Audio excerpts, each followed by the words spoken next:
है आप सभी का हिंदी मीडियम के इस नंबर 1 चैनल शुभम क्लासेस पर। दोस्तों अगर आप क्लास 12 की स्टूडेंट हो, जिस पेपर का आपको इंतजार था, फाइनली वो पेपर आज के इस वीडियो में आपको देखने को मिलेगा। यूपी बोर्ड ने इस पेपर को अपने ऑफिशियल वेबसाइट पर जारी किया था। ये मॉडल पेपर आपके 2025 के लिए वेरी वेरी इंपॉर्टेंट और सबसे खुशी की बात है कि इसी पेपर में, इसी वीडियो में आपको इसका पूरा एक एक क्वेश्चन का सॉल्यूशन मिलने वाला है। जितने बच्चे इस वीडियो को देख रहे हैं, सबसे पहले आपका ये टारगेट रहना चाहिए कि इस वीडियो को पूरा अंत तक देखना है और देखना है कि 100 नंबर में से इस पेपर में कितने मार्क्स आप कर ले जा रहे हो। एक एक क्वेश्चन का पूरा सॉल्यूशन बताऊंगा।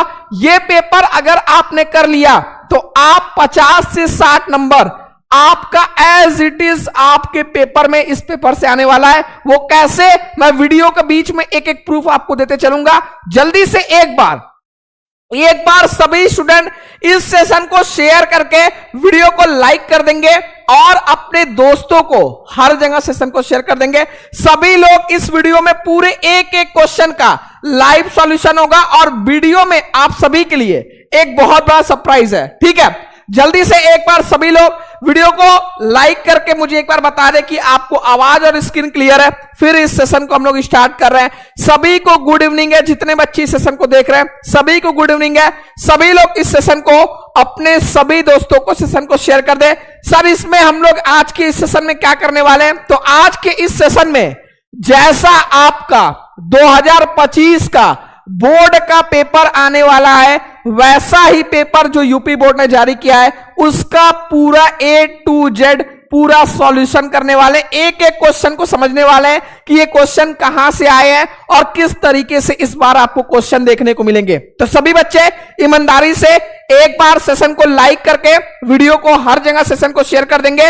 एक एक बच्चा एक एक बच्चे को शेयर करेगा, क्योंकि अगर आप चाहते हो कि एक एक क्वेश्चन का सॉल्यूशन हो तो एक एक बच्चा एक एक लोग को शेयर करेगा जल्दी से। ठीक है, मैं आपको 30 सेकंड का टाइम दे रहा हूं जितने बच्चे इस सेशन को देख रहे हैं। और इस वीडियो के डिस्क्रिप्शन के नीचे मैंने आपको ऑलरेडी 2 मॉडल पेपर सॉल्व करा दिया है। ठीक है, और पूरा आपके लिए इस मॉडल पेपर को भी मैंने सॉल्व कराया था जो 30,000 बच्चों ने देख लिया है। तो ये सारे वीडियो का लिंक मैं डिस्क्रिप्शन में आपको प्रोवाइड कर दूंगा। आप हर एक मॉडल पेपर को तैयार करते चलो ताकि एग्जाम तक कम से कम आप 15 से 20 मॉडल पेपर अगर सॉल्व कर लिए तो उसके बाहर एक भी क्वेश्चन नहीं आएगा, फिर चाहे आपका पेपर कितना भी कठिन हो जाए। जितनी भी क्लासेस आपकी चल रही हैं, सिर्फ अगर आप उतना तैयार कर लेते हो तो आपको कहीं से भी कुछ सोचना ही नहीं है कि आपकी तैयारी में थोड़ा सा भी कसर रह जाएगा। अगर जो क्लास में चल रहा है बस उतना तैयार कर लो तो भी आप 90+ आराम से स्कोर कर सकते हो। सभी लोग ईमानदारी से एक बार सेशन को शेयर करेंगे और ये सारे वीडियो का लिंक मैं आपको डिस्क्रिप्शन में प्रोवाइड कर दूंगा।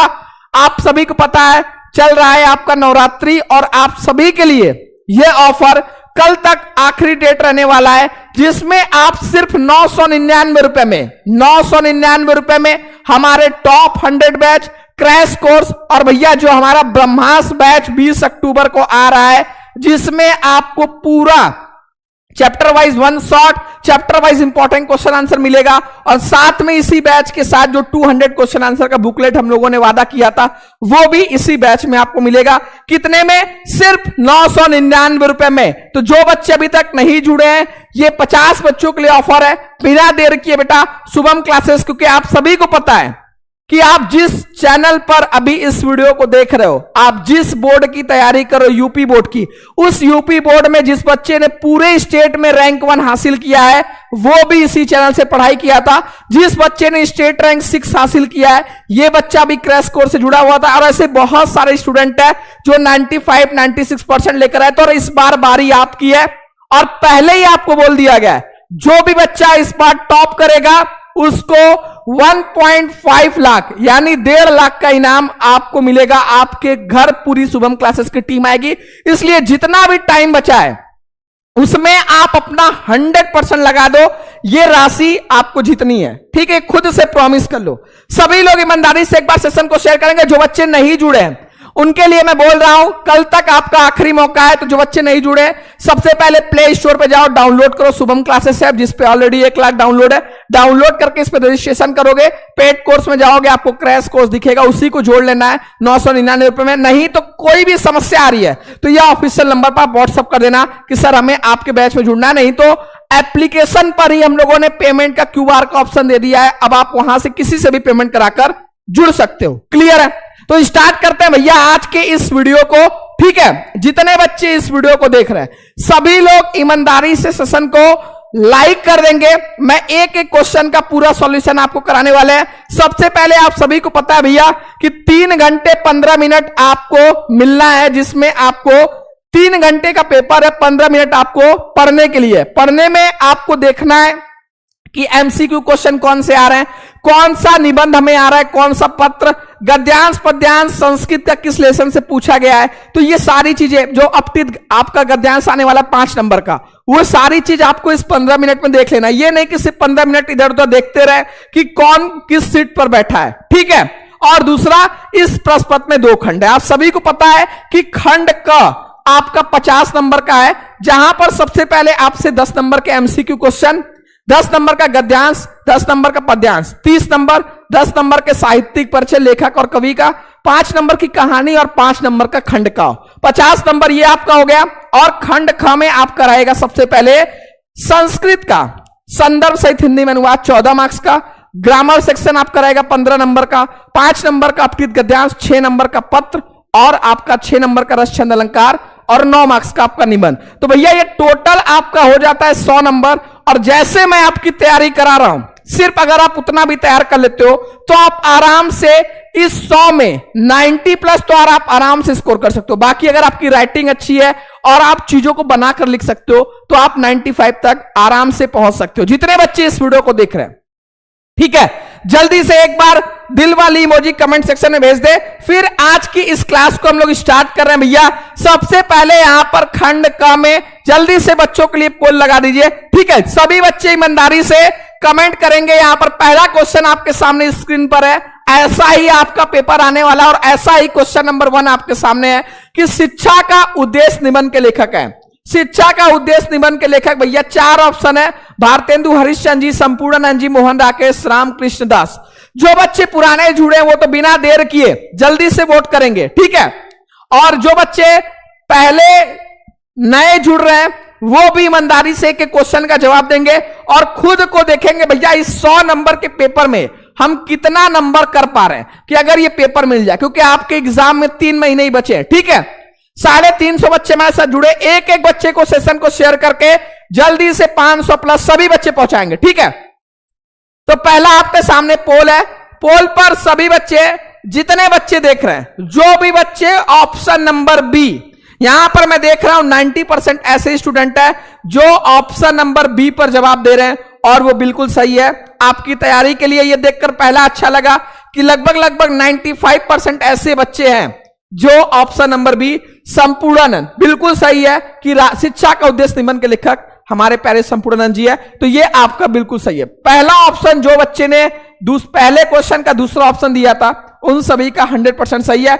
जिसका भी गलत है उसको निराश नहीं होना है, हर एक क्वेश्चन का जो सही जवाब है उसको याद करते चलना है। ठीक है, दूसरा क्वेश्चन आपके स्क्रीन पर है, लल्लू लाल की रचना है और यहां पर 4 ऑप्शन है, सुख सागर, प्रेम सागर, परीक्षा गुरु और रानी केतकी की कहानी। तो लल्लू लाल की इसमें कौन सी रचना है? ठीक है, जल्दी से मुझे बताएंगे। दूसरे का जो भी बच्चे पोल में, मैक्सिमम बच्चे आपके सामने पोल आ चुका है। जो बच्चे लाइक नहीं किए, बेटा लाइक, आप जब लाइक करते हो तो फिर वो मोटिवेशन का काम करता है हमारे लिए।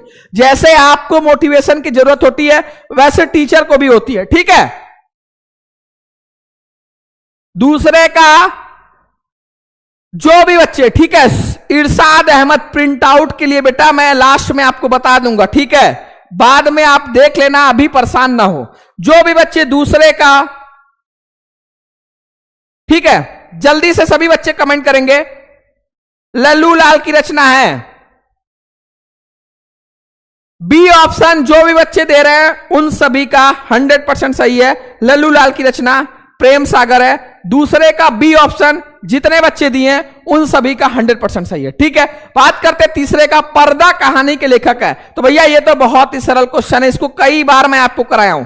पर्दा कहानी के लेखक यशपाल जी। तो इसका आप जवाब सभी बच्चे, जो बच्चे तीसरे का डी जवाब दे रहे हैं, पर्दा कहानी के लेखक हमारे प्यारे यशपाल जी है। तो जो बच्चे पहले का बी जवाब, दूसरे का बी और तीसरे का डी जवाब दिए उन सभी का 100% सही है। ठीक है, आगे बढ़ते हैं। आवारा मसीहा, ये तो भैया कोई बच्चा ऐसा नहीं रहेगा जो इसमें गलती करेगा। और बाण भट्ट की आत्मकथा का लेखक, ये भी बहुत ही इंपॉर्टेंट क्वेश्चन इस बार आपके लिए है।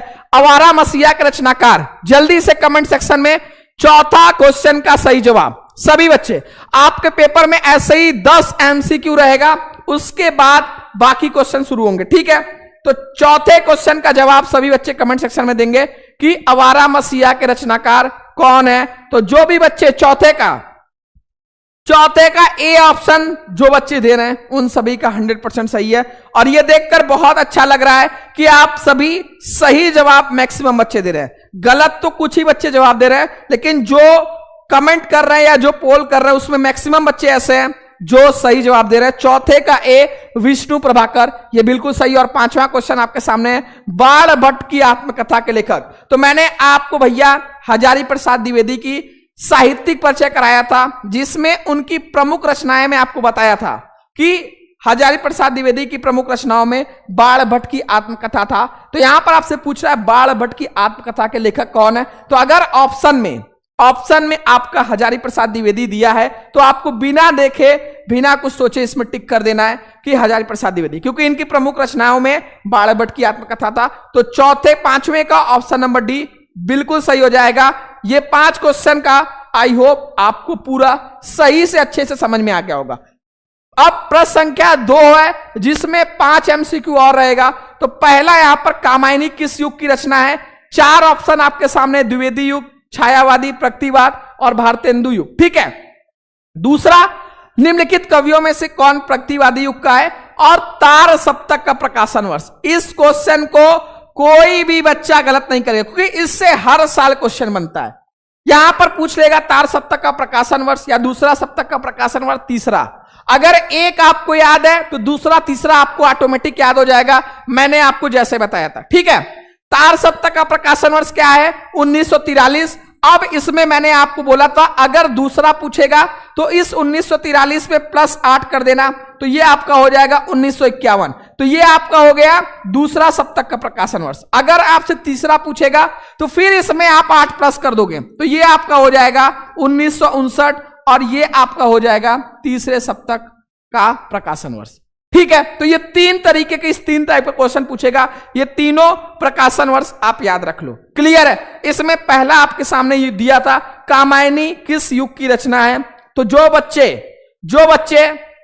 1943 बिल्कुल सही है, छायावादी युग बता रहे हैं उन सभी का सही है। और यहां पर निम्नलिखित कवियों में से कौन प्रगतिवादी युग का है, तो भैया प्रगतिवादी युग के कौन है, जल्दी से सभी बच्चे बताएंगे। दूसरे का डी, भैया जो बच्चे दे रहे हैं दूसरे का डी, यानी यहां पर रामधारी सिंह दिनकर, और वो बिल्कुल सही है, क्योंकि कौन प्रगतिवादी युग का है, तो रामधारी सिंह दिनकर जी ये प्रगतिवादी युग के हैं। तो यहां पर ये तीनों क्वेश्चन का सही जवाब हो गया। कामायनी किस युग की रचना है, तो कामायनी छायावादी युग की है, तो इसका सही जवाब हो जाएगा ऑप्शन नंबर बी। आगे बढ़ते हैं।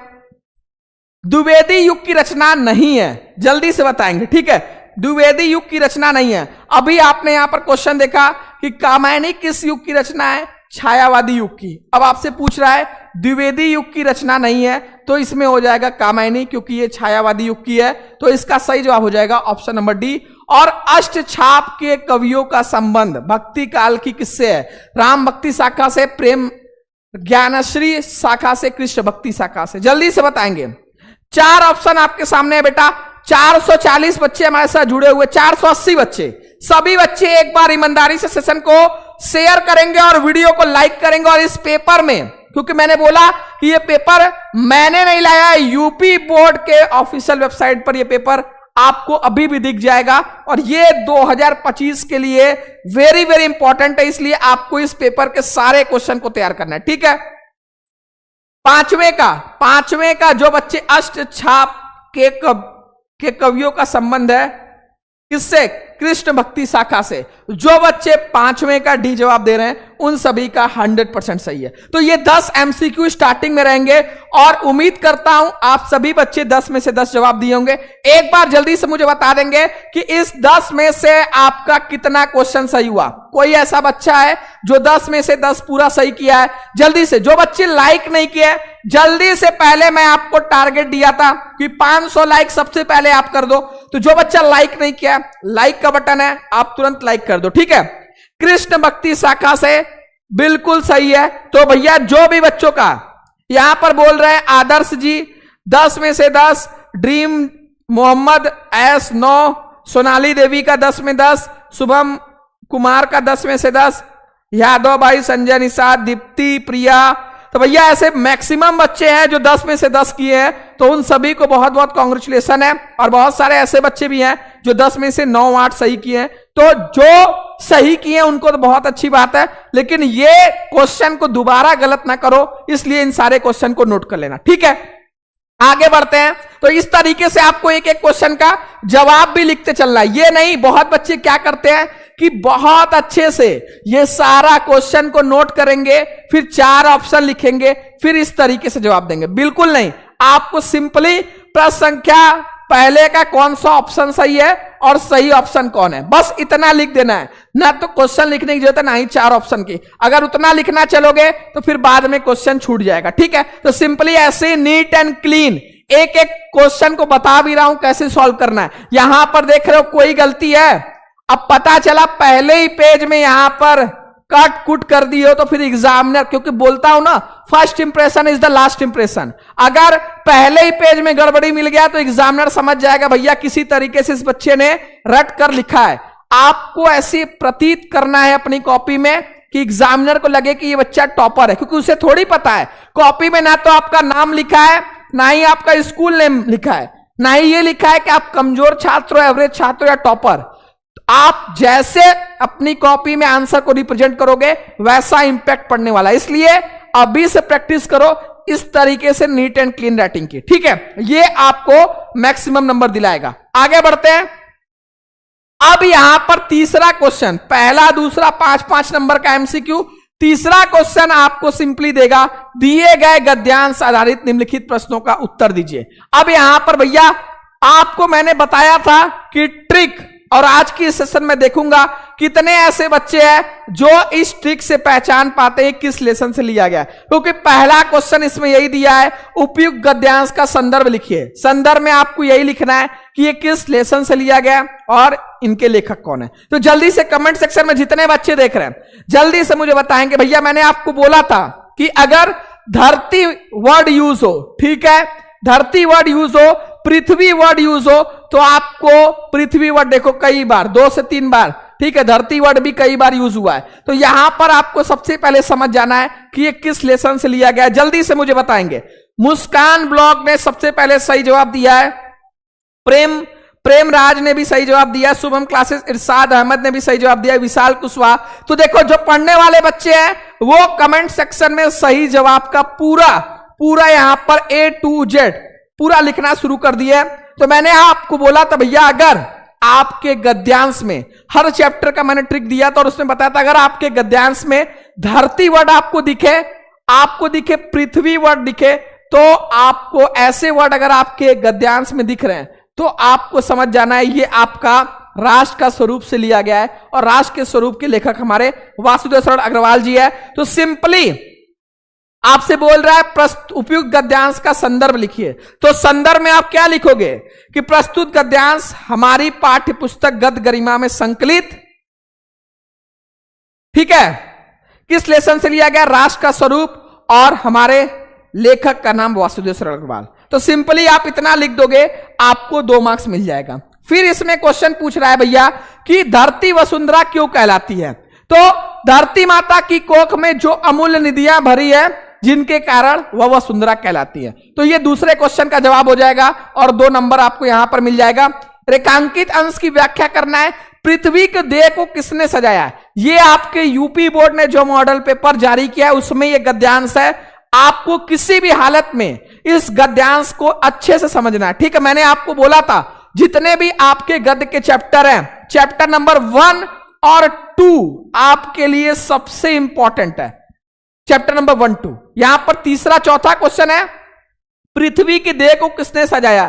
तो यहां पर आप सभी को देखा जाओगे तो आपको यहां पर दिया है कि लाखों करोड़ों वर्ष से अनेक प्रकार की धातुओं को पृथ्वी को पीस पीस कर अनेक प्रकार की मिट्टियों से पृथ्वी के देह को सजाया। ठीक है, देखो बहुत बच्चे गलती क्या करते हैं ना, गद्यांश के आंसर को 3 से 4 लाइन लिखने की कोशिश करते हैं। यह मिस्टेक आपको कभी नहीं करना है। अगर आपको लग रहा है एक लाइन में आपका जवाब हो जाएगा तो एक ही लाइन में करना है। ठीक है, तो इसी तरीके से आपको गद्यांश सॉल्व करना है। जैसे यहां पर दूसरा गद्यांश देखो, अगर पहला गद्यांश नहीं समझ में आ रहा है तो उसी पर हार नहीं मानना है।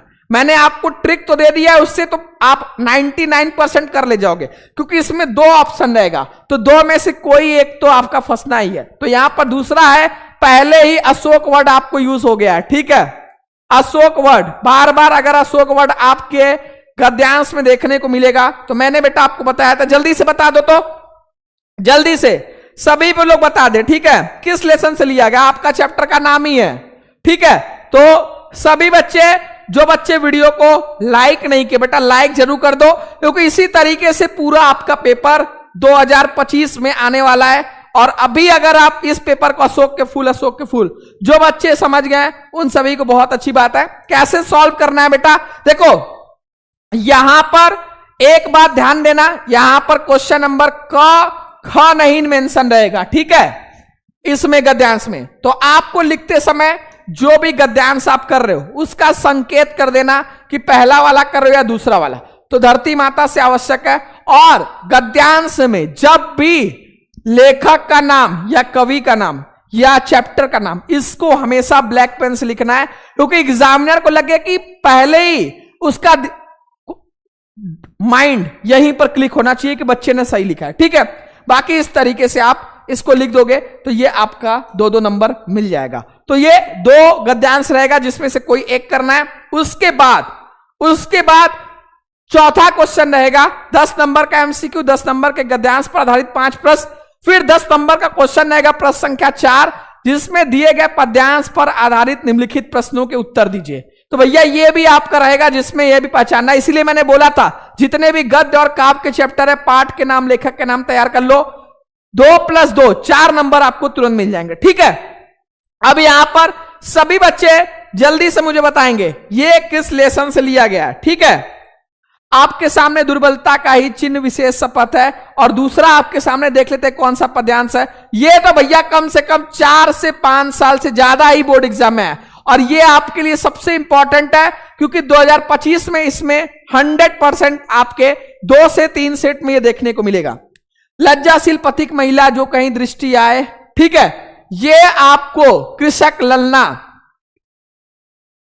मैंने बोला था अगर कृषक ललना आपके पद्यांश में दिया है तो आपको समझ जाना है किस लेसन से लिया गया है। जल्दी से सभी बच्चे। ठीक है, पवन दूतिका बिल्कुल सही है। ठीक है, बिल्कुल 100% सही है। कवि का भी नाम बताओ। ठीक है, कवि का भी नाम। तो जो बच्चे पहचान ले रहे हैं उन सभी के लिए बहुत अच्छी बात है। ठीक है, कृषक ललना मीन्स क्या होता है, किसान की पत्नी। ठीक है, कृषक ललना मीन्स किसान की पत्नी। यहां पर आपसे पूछ रहा है कृषक ललना का अर्थ बताइए, तो कृषक ललना मीन्स किसान की पत्नी। और आप सभी को पता है जलद मीन्स क्या होता है भैया, बादल। ठीक है, तो ये आपको कभी कभी अर्थ भी बताने के लिए दे देता है। ठीक है, अब यहां पर अलंकार भी पूछ लिया। राधा लज्जाशील पथिक महिला के विषय में क्या कहना चाहती है, रेखांकित अंश की व्याख्या कीजिए और उपयुक्त पद्यांश का संदर्भ लिखिए। तो संदर्भ में सिंपली क्या हो जाएगा भैया, किस लेसन से लिया गया, पवन दूतिका, हमारे अयोध्या सिंह उपाध्याय हरिऔध जी। और ठीक है, अयोध्या सिंह उपाध्याय हरिऔध जी। तो जिसको भी गद्यांश पद्यांश में थोड़ी सी भी समस्या आ रही है, वो जो मैंने ट्रिक वाली वीडियो बनाई है उसको ऑलरेडी 80,000 बच्चों ने देख लिया है। हिंदी के प्लेलिस्ट में आप जाकर उसको देख लो, फिर आपको यह समस्या नहीं आएगी कि सर हम कैसे जाने कि किस लेसन से लिया गया। ठीक है, इसीलिए सभी बच्चे वीडियो को लाइक करेंगे। 4 बच्चे कम है 500 होने में।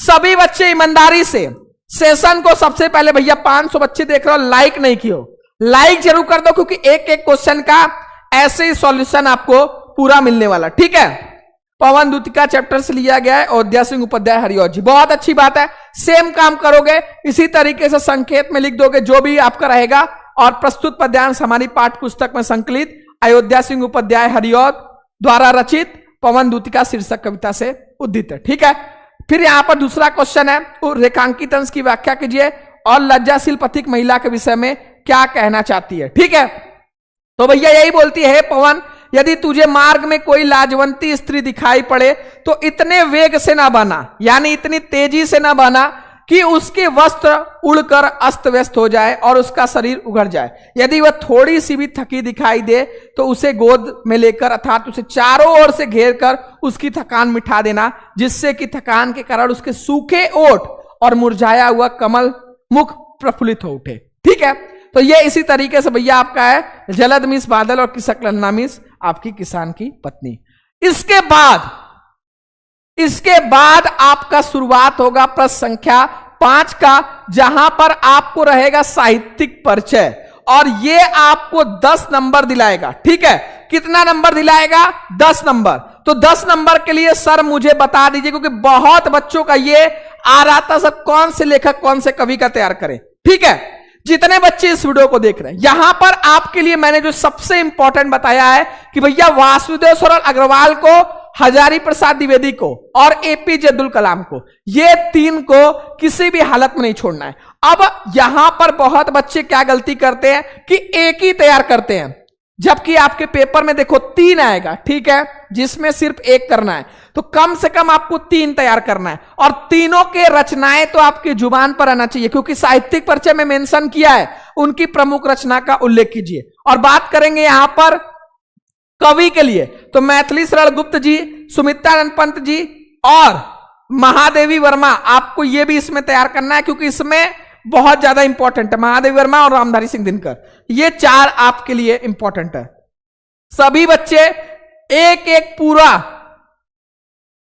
इसको अपनी कॉपी में नोट करते चलो। ठीक है, अच्छे से, ताकि लास्ट टाइम पर कहीं से भी कोई गड़बड़ी न देखने को मिले। साहित्यिक परिचय में देखो, आपको अगर आपके पेपर में टाइम आपको लग रहा है कि आपने मैनेज कर लिया, तो यहां पर आप संक्षिप्त परिचय दे सकते हो, जहां पर जैसे जन्म, जन्म स्थान, माता पिता का नाम, बचपन का नाम, कोई इंपॉर्टेंट चीजें हैं तो वो यहां पर आप मेंशन कर सकते हो। संक्षिप्त परिचय, अगर आपके पास टाइम नहीं है तो सबसे पहले साहित्यिक परिचय स्टार्ट करोगे।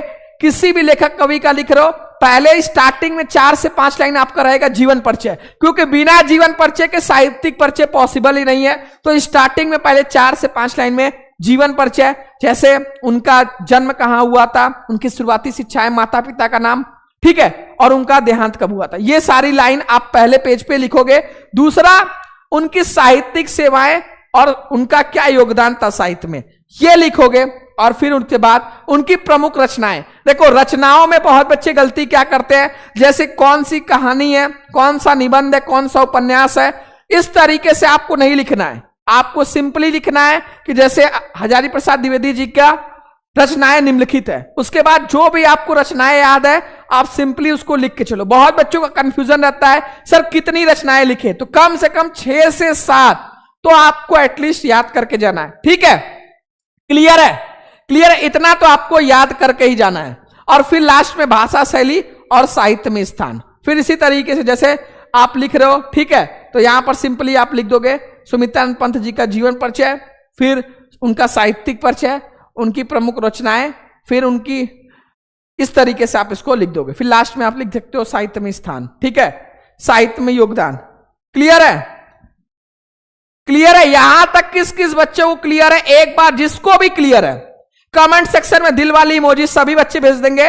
और क्योंकि इसके बाद पंचलाइट बहादुर दोनों कहानी मैंने आपको करा दिया। एक बार सभी बच्चे कमेंट सेक्शन में बताएंगे कि बहादुर कहानी में प्रमुख पात्र कौन है और पंचलाइट कहानी में हीरो कौन है। जल्दी से कमेंट सेक्शन में जल्दी से मुझे देखना है कौन बच्चा सबसे पहले कमेंट करता है। ठीक है, और ध्रुव यात्रा कहानी की कथा वस्तु, आपके सिलेबस में 4 कहानी है, जिसमें से इसी तरीके से 3 कहानी में से कोई एक करना रहेगा।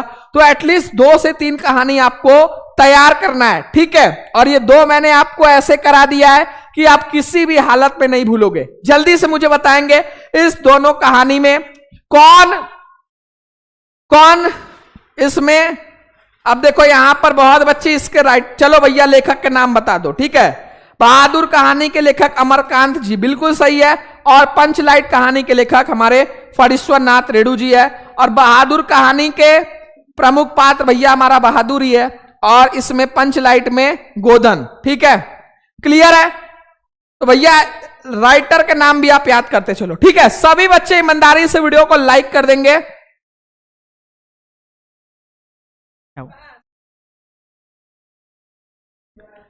ठीक है, क्लियर है बेटा? यस सर, क्लियर है, क्लियर है। तो यहां पर आपको लेखक के नाम भी पता चल गया और कौन कौन हीरो इस कहानी में ये भी पता चल गया। काफी बच्चे, ठीक है, ये देखकर बहुत अच्छा लग रहा है कि मैक्सिमम बच्चे इसमें सही जवाब दे रहे हैं। जल्दी से एक बार सेशन को 500 लाइक में कितना कम है? 40 लाइक कम है। जल्दी से एक बार सेशन को शेयर करके सभी लोग 500 लाइक। दूसरा यहां पर जो सबसे इंपॉर्टेंट है, देखो यहां पर जो खंड काव्य है, खंड का हर जिले के लिए अलग अलग है। कहानी हो गया, गद्यांश हो गया, एमसीक्यू हो गया, साहित्यिक परिचय, पूरे हिंदी में प्रश्न संख्या 7 ऐसा है जो हर जिले के लिए अलग अलग है। इसलिए बहुत बच्चे ऐसे क्या करते हैं, सभी क्वेश्चन का वो कंफ्यूज रहते हैं कि इतना सारा क्वेश्चन खंडकाव्य में क्यों है। क्योंकि भैया आपके जिले में जो है सिर्फ आपको वही करना है। खंडकाव्य के लिए मैंने यही बोला था, आप सिंपली जो भी आपके जिले का खंडकाव्य है उस खंडकाव्य की कथा वस्तु या तो अपने शब्दों में तैयार कर लो, या तो उस खंडकाव्य की प्रमुख पात्र जो है उसको तैयार कर लो, तो आपका काम यहां पर हो जाएगा, ठीक है।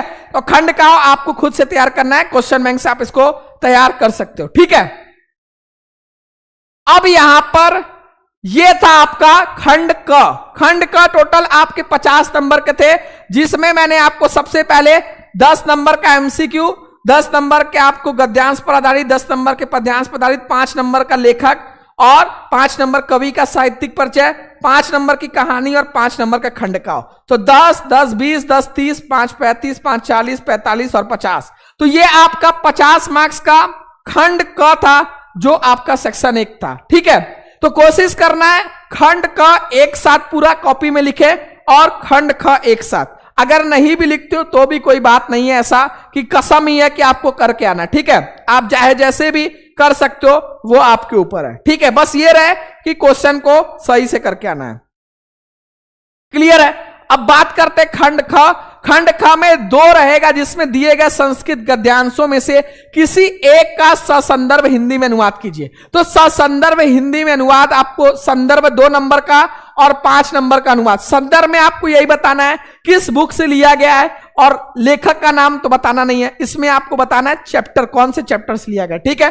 तो आपका चैप्टर मैंने इसमें भी बताया था, आपको यहां पर पहले ही महामना वर्ड आपको दिख गया, ठीक है। तो आपका चैप्टर ये महामना मालवी, तो सिंपली आप क्या लिख दोगे, ये गद्यांश है तो प्रस्तुत गद्यांश हमारी पाठ्य पुस्तक संस्कृत दर्शिका के महामना मालवी पाठ से लिया गया है। 2 नंबर आपको यहां पर संदर्भ में मिल गया। फिर सिंपली इसका आपको हिंदी में अनुवाद कर देना है, 2 में से 1 करना है। आप सिंपली संदर्भ कैसे लिखोगे, प्रस्तुत गद्यांश हमारी पाठ्य पुस्तक संस्कृत दर्शिका के महामना मालवी पाठ से उद्धृत है।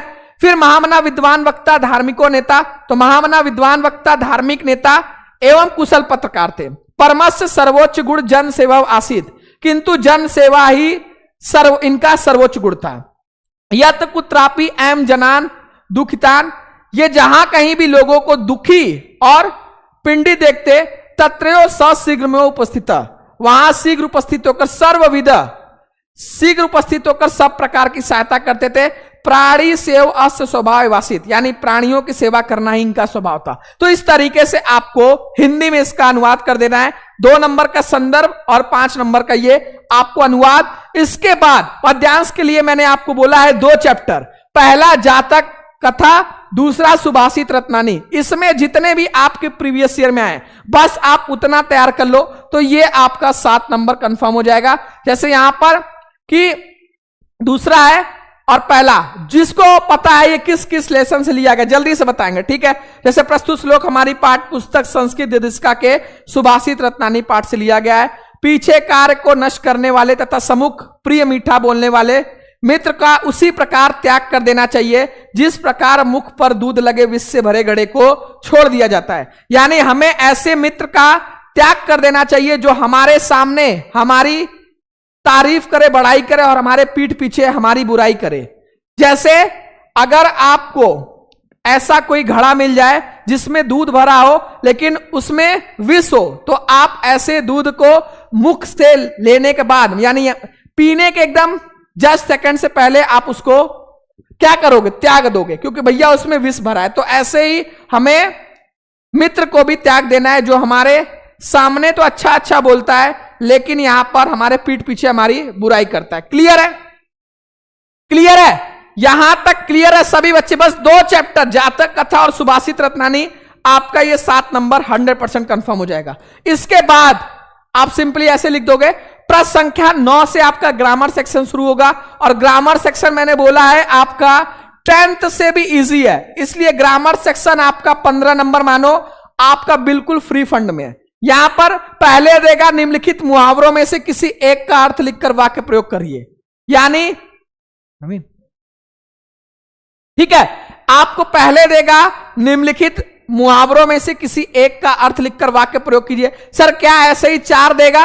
बिल्कुल ऐसे 4 देगा जिसमें से सिर्फ आपको एक करना है। तो सिंपली आप लिखोगे अर्थ, यहां पर दिया है दाल में काला होना तो गड़बड़ होना, फिर वाक्य प्रयोग कर दोगे, तुम रात भर सड़कों पर इधर से उधर घूमते रहे हो, जरूर कुछ दाल में काला है। तो ये आपको सिंपली इस तरीके से कर देना है। ठीक है, तो ये आपका काम हो जाएगा। इसके बाद प्रश्न संख्या 9 रहेगा आपका और 10 क्वेश्चन। ये आपका जैसे अपठित गद्यांश, अपठित मीन्स क्या होता है? अपठित, जो अभी तक आपने न पढ़ा हो। जैसे आपका इंग्लिश में आता है अनसीन पैसेज, कोई भी एक ऐसा पैसेज दे देगा जिसमें से क्वेश्चन पूछेगा और उस क्वेश्चन का जवाब उसी पैसेज में रहेगा। सेम इसमें भी है, आपको कोई गद्यांश देगा फिर उस गद्यांश से 3 क्वेश्चन पूछेगा, 5 नंबर का देगा जिसका जवाब इस क्वेश्चन का जवाब इसी गद्यांश में है, 2 रहेगा जिसमें से कोई एक करना है। इसके बाद प्रश्न संख्या 11 आपका रहेगा निम्नलिखित शब्द युग्मों का सही अर्थ चयन करके लिखिए। तो यहां पर पहला आपके सामने स्क्रीन पर है, सभी बच्चे मुझे बताएंगे। ठीक है, जिसको भी आ रहा है जल्दी से मुझे बताएंगे। इसी तरीके से 4 ऑप्शन रहेगा उसमें। ठीक है, सभी बच्चे यार, जो बच्चे लाइक नहीं किए पहले तो लाइक का बटन आप दबा दो। 500 लाइक है, जल्दी से 1000, ये क्लास एंड होते होते आपको इस वीडियो को 1000 लाइक तक पहुंचा देना है। सबसे पहले वीडियो का जो भी बच्चे लाइक बटन नहीं दबाए लाइक का बटन दबा दे। यहां पर दिया है वसन और व्यसन, विवश और व्याकुल, कवच और भोजन, वस्त्र और आदत, विस्तार और विधि।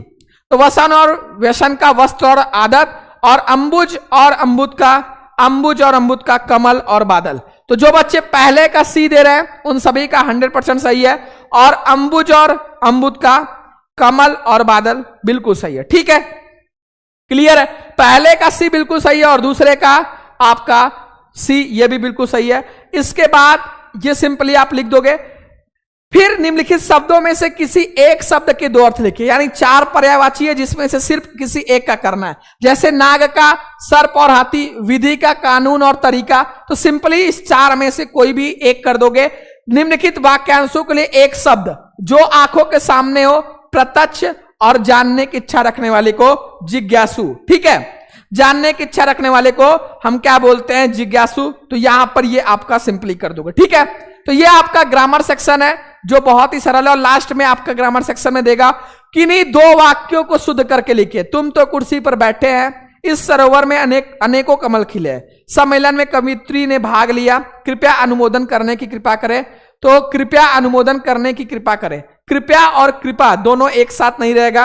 आप सिंपली यहां पर लिख दोगे अनुमोदन करने की कृपा करें, और यहां पर इस सरोवर में अनेकों कमल खिले हैं, तो इस सरोवर में अनेक कमल खिले। तो सिंपली आपका ये 2 वाक्य सही हो जाएगा जो आपका रहेगा। ठीक है, तो भैया 2 नंबर आपका ये सिंपली ग्रामर सेक्शन रहेगा जो बहुत ही सरल है, इसमें आपको कोई गड़बड़ी नहीं करना है। ठीक है, क्लियर है यहां तक? इसके बाद आपका रहेगा रस, छंद, अलंकार, और तीनों में आपको उदाहरण रहेगा। अभी 3 से 4 दिन पहले रस, छंद, अलंकार का आपको 1 शॉट मिला है, आप वहां से प्लेलिस्ट में ऐड है, उसको आप कवर कर सकते हो। ठीक है, इसके बाद सर इसमें पत्र नहीं है भैया, पत्र लास्ट में आता है मेरे बाबू, पत्र लास्ट में आता है। यहां पर पत्र, मैंने आपको पत्र बोला है, बैंक को पत्र लिखने के लिए आ सकता है, किसी अधिकारी को लिखने के लिए आ सकता है कि आपके नगर में, आपके गांव में साफ सफाई के लिए या बिजली कटौती के लिए, ठीक है, या तो आपको नियुक्ति आवेदन पत्र, जो जैसे इसमें दिया बैंक में खाता खोलने के लिए बैंक प्रबंधक को आवेदन पत्र लिखिए, या फिर शहर में फैली संक्रमक बीमारी की तरफ जिला अधिकारी का ध्यान आकर्षित करने के लिए आवेदन प्रार्थना पत्र, दोनों पत्र मैंने आपको करा दिया है। जल्दी से जो बच्चों जिसको भी ये पत्र कर लेंगे एक बार कमेंट सेक्शन बता दे, यस सर मैं इस पत्र को बहुत आराम से कर लूंगा। ये दोनों पत्र मैंने आपको कराए हैं, ठीक है।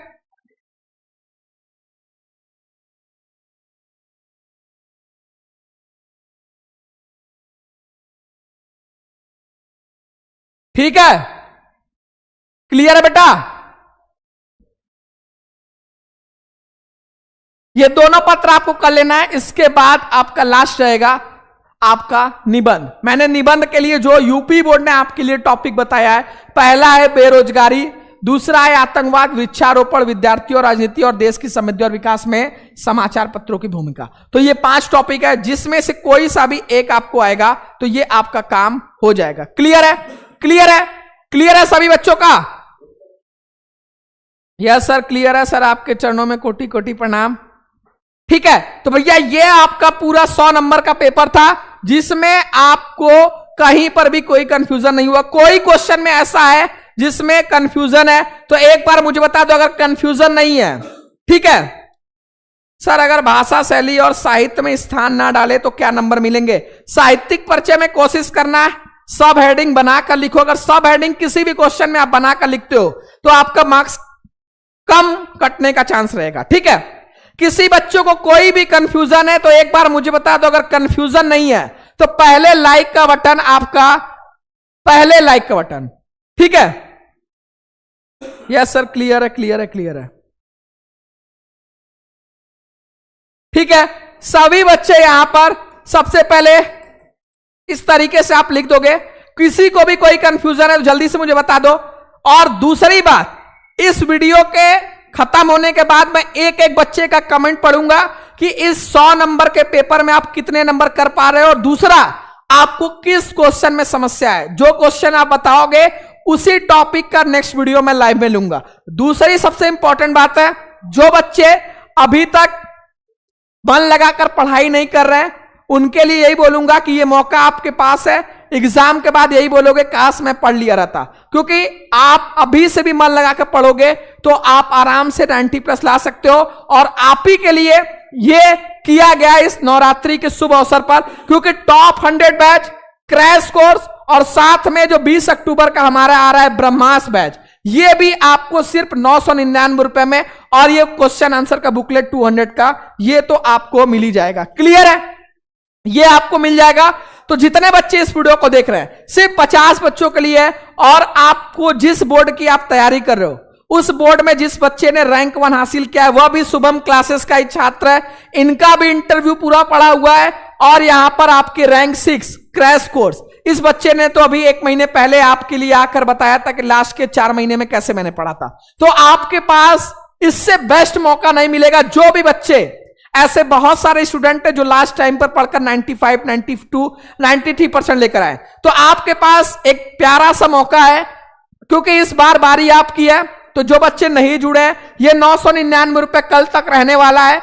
आपको बिना देर किए डाउनलोड करना है शुभम क्लासेस ऐप, जिसपे 1 लाख डाउनलोड है। डाउनलोड करके रजिस्ट्रेशन करोगे, पेड कोर्स में जाओगे, आपको क्रैश कोर्स दिख जाएगा 999 रुपए का। आप वहां से ज्वाइन करके जुड़ सकते हो, और नहीं तो इस नंबर पर व्हाट्सएप कर देना। देखो, जो बच्चे बुकलेट का पूछ रहे हैं डाउनलोड करने के लिए, बेटा बुकलेट डाउनलोड करने का ऑप्शन वाटरमार्क लगने के बाद आपको मिल जाएगा, कल तक आई होप मिल जाएगा। आप ये मान के चलो कि दुर्गा पूजा के बाद से जो आपकी तैयारी हर सब्जेक्ट में होगी, आप बस उतना तैयार कर लेना। उसके बाद अगर पीछे कुछ छूटा भी है तो उसके बारे में आपको नहीं सोचना है। ठीक है, क्लियर है,